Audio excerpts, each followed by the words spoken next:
Baiklah, Assalamualaikum warahmatullahi wabarakatuh. Perkenalkan, nama saya Didi Pratama dari Prodi Budidaya Perairan dengan NIM 050513821267. Di sini saya akan membuat video mengenai kasus-kasus yang sedang terjadi di Indonesia. Kemudian saya akan mengkaitkan dengan materi-materi yang telah saya pelajari pada mata kuliah Pancasila dengan dosen pengampu Ibu Isa Rukmana. Di sini saya akan membahas mengenai kasus pelecehan seksual yang dilakukan oleh salah satu oknum polisi, di mana kasus pelecehan seksual ini terjadi kepada salah seorang remaja putri yang disertai dengan pembunuhan. Nah, baiklah, selanjutnya kita lihat video cuplikan berikut ini. Aibda RS, terdakwa kasus pemerkosaan dan pembunuhan 2 perempuan, divonis hukuman mati oleh Majelis Hakim Pengadilan Negeri Medan pada Senin lalu. Keluarga salah satu korban mengaku puas dengan vonis mati terhadap terdakwa. Perkara pidana dengan acara pemeriksaan biasa dalam tingkat pertama, jenis kelamin laki-laki, kebangsaan. Majelis Hakim Pengadilan Negeri Medan yang diketuai oleh Hendra Sutardo menjatuhi vonis hukuman mati kepada terdakwa Aibda RS, oknum polisi Polres Belawan. Aibda RS merupakan terdakwa kasus pemerkosaan dan pembunuhan terhadap 2 perempuan berinisial RF 21 tahun dan AC 13 tahun. Putusan hakim ini sama dengan tuntutan jaksa penuntut umum pada sidang sebelumnya, yakni hukuman mati. Dalam fakta-fakta persidangan, majelis hakim Nah, seperti yang sudah kita saksikan mengenai cuplikan video itu. Jadi,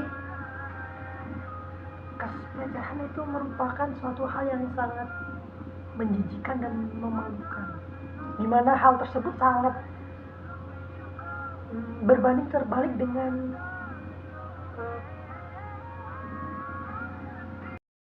ideologi negara kita, yaitu Pancasila.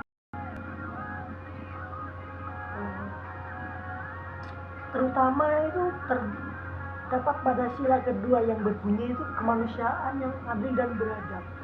Telah dijelaskan bahwa terdapat butir-butir pengalaman seperti menghargai sesama manusia, mengakui persamaan derajat manusia, dan memperlakukan manusia seperti manusia, bukan seperti binatang.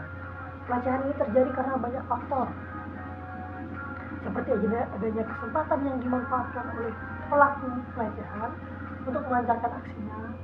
Tentu hal ini akan sangat mengerikan dan mengancam para wanita yang sering melakukan aktivitas di luar rumah, karena pelaku semacam ini dapat ditemukan di mana saja. Namun tidak ada kemungkinan pelecehan terjadi kepada laki-laki. Mengenai pelecehan dan pembunuhan yang terjadi kepada salah seorang remaja yang telah kita saksikan cuplikannya tadi, itu merupakan sebuah penyimpangan Pancasila. Hal tersebut dapat dikaitkan dengan materi yang telah saya pelajari, yaitu yang pertama itu tentang pemahaman konsep pendidikan Pancasila, di mana bisa kita ketahui tadi yang dimana pelakunya tersebut adalah seorang penegak hukum yang seharusnya itu sudah memahami Pancasila, yang sudah mempelajari dan memahami Pancasila lebih dalam, namun dia tidak bisa mengimplementasikan Pancasila dalam kehidupan sehari-hari. Seharusnya apabila dia bisa mengimplementasikan makna-makna Pancasila dalam kehidupan sehari-hari, tidak menutup kemungkinan hal tersebut tidak akan terjadi. Nah, untuk yang selanjutnya itu bisa kita kaitkan dalam subbab Pancasila dalam sistem etika. Mengenai sistem etika, Nah, di mana yang seharusnya bagi seorang penegak hukum itu sudah mengetahui etika serta moral baik dari Pancasila yang dapat diimplementasikan dalam kehidupan sehari-hari. Namun hal itu tidak terjadi, dan malah seorang penegak hukum melakukan sebuah pelecehan dan pembunuhan, di mana dia tidak mampu mencerminkan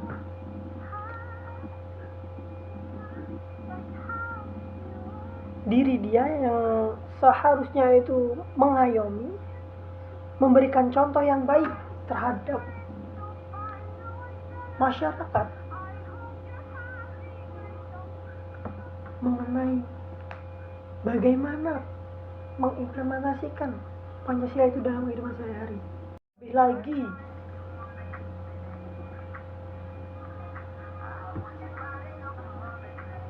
tentang bunyi sila kedua, yaitu kemanusiaan adil dan beradab.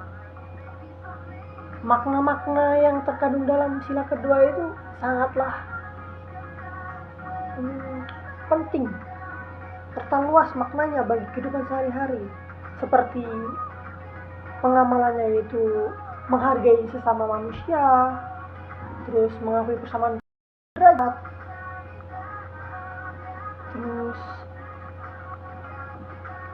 memperlakukan manusia sebagaimana manusia, bukan seperti binatang yang seperti yang telah saya katakan tadi kan. Hal tersebut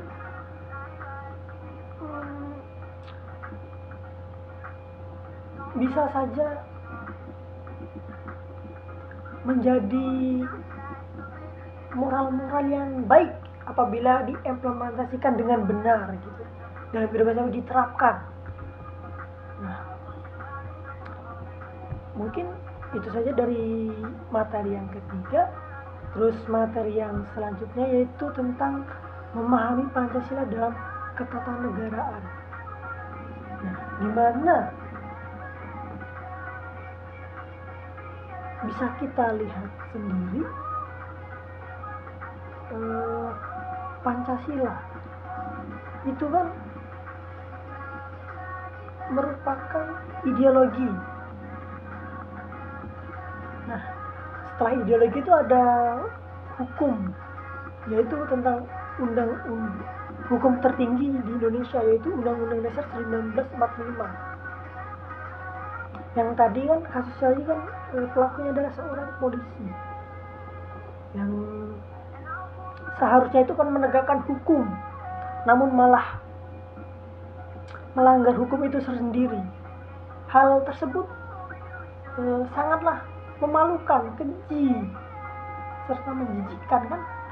Nah, terus bagaimana cara penegak hukum yang baik itu harus mencerminkan, terus dapat memberi contoh kepada masyarakat bagaimana menegakkan hukum yang baik, terus dapat menjadikan Pancasila itu sebagai pedoman hidup. Apabila Pancasila itu dijadikan pedoman hidup kan saja seperti penyimpangan perilaku penyimpangan tadi kan tidak akan terjadi. Sebagaimana bunyi. Nah, mungkin saja kan perilaku penyimpangan tersebut tidak mungkin akan terjadi gitu, apabila penerapan Pancasila itu dapat diterapkan dengan baik dalam kehidupan sehari-hari, sebagaimana yang saya sebutkan tadi, yaitu Pancasila itu dia jadikan pedoman hidup.